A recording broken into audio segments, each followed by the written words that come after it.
नमस्कार, मेरा नाम है चंद्रमणि शुक्ला और आप देख रहे हैं द लीडर हिंदी। बचपन में एक कविता पढ़ी थी, मुझे तोड़ लेना बनमाली उस पथ पर देना तुम फेंक, मातृभूमि पर शीश चढ़ाने जिस पथ पर जावें वीर अनेक। इसका मेरे अध्यापक ने भावार्थ समझाया था कि पुष्प की अभिलाषा है कि जिस पथ पर देश के जवान देश की रक्षा करने जा रहे हों उस पथ पर उसे फेंक दिया जाए। और तब से मेरे दिमाग में वही छवि थी, लेकिन पिछले 3-4 दिनों में वो छवि थोड़ा बदल रही है, क्योंकि अब उस पथ का नाम अग्निपथ रख दिया गया है।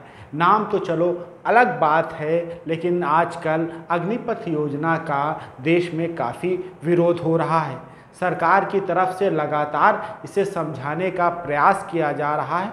कई घोषणाएं भी की गई हैं, जिसमें 2 साल की आयु में छूट देने के साथ ही CAPFS और असम राइफल्स में होने वाली भर्तियों में अग्निवीरों के लिए 10% रिक्तियां आरक्षित की गई हैं।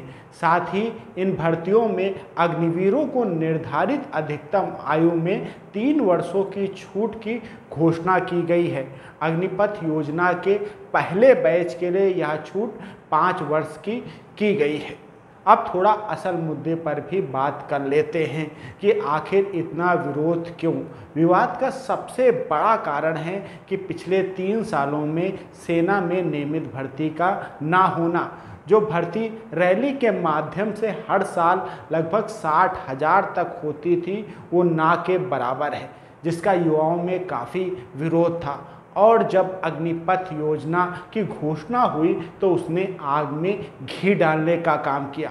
सरकार की तरफ से लगातार अग्निपथ योजना की खूबियां गिनाई जा रही हैं। युवाओं को भी योजना के बारे में समझ है, लेकिन उन्हें सबसे बड़ी आपत्ति इससे है कि सेना में नियमित भर्ती का ना होना। उन पर इस तरह की भर्ती थोपी जा रही है जिसकी प्रोबेबिलिटी 1/4 है, यानी कि 4 में से एक ही सेना की स्थायी नौकरी पाएगा।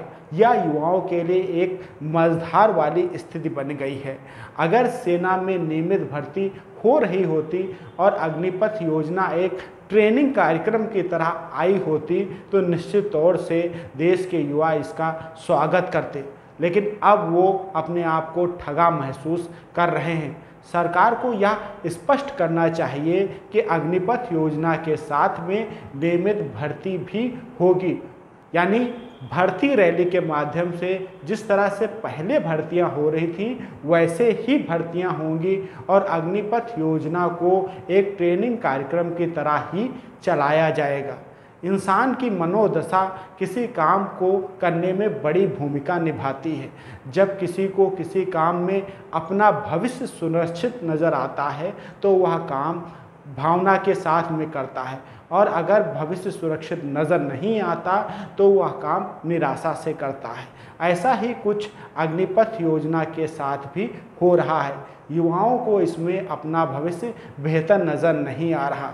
उन्हें लगता है कि यह संविदा के प्रकार की नौकरी है, जिसमें अपनी युवा अवस्था के महत्वपूर्ण 4 साल देने के बाद शेष जीवन में जीविकोपार्जन के लिए उन्हें दर दर भटकना पड़ेगा। हालांकि इसके पीछे भी यह तर्क दिया जा रहा है कि सरकार की तरफ से करीब 11 से 12 लाख तक की राशि 4 साल के बाद दी जाएगी।